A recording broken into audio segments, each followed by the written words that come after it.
आगे कहा, ऋषियों एक कथा और भी कहूंगा, सुनो। पहले के समय प्रजा का पालन करने वाले तौंधौय नाम के राजा थे, जिन्होंने एक समय वन में पहुंचकर वन पशुओं को मारकर बड़ वृक्ष के नीचे आए। वहां उन्होंने ग्वाल वालों को भक्ति भाव से भगवान का पूजन करते देखा।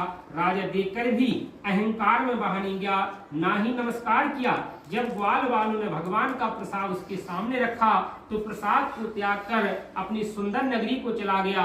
वहां पहुंचकर अपना राजपाट राज वैभव सब नष्ट पाया तो जान गया सब भगवान ने किया है।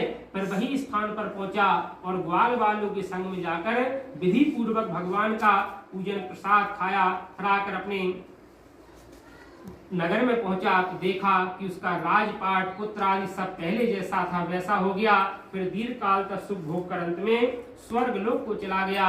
जो मनुष्य परम दुर्लभ व्रत को करेगा, भगवान की कृपा से उसको धन धान की प्राप्ति होगी और निर्धन धनी बंदी बंधनों से मुक्त होकर निर्भय हो जाता है। संतानहीनों को संतान की प्राप्ति होती है तथा सब मनोरथ पूर्ण होकर अंत में वैकुंठ धाम को जाता है। और जिन्होंने पहले समय से व्रत को किया है, अब उनके दूसरे जन्म की कथा कहता हूँ।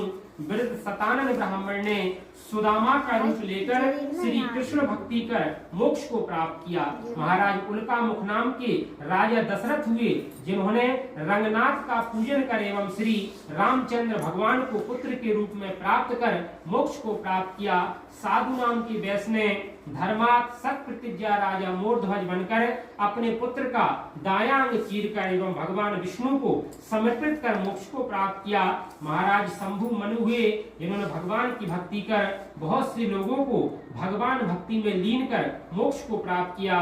लकड़हारा भील अगले जन्म में गुहा नामक राजा निषाद हुआ, जिन्होंने भगवान की भक्ति कर बहुत से लोगों को भगवान भक्ति में लीन कर मोक्ष को प्राप्त किया।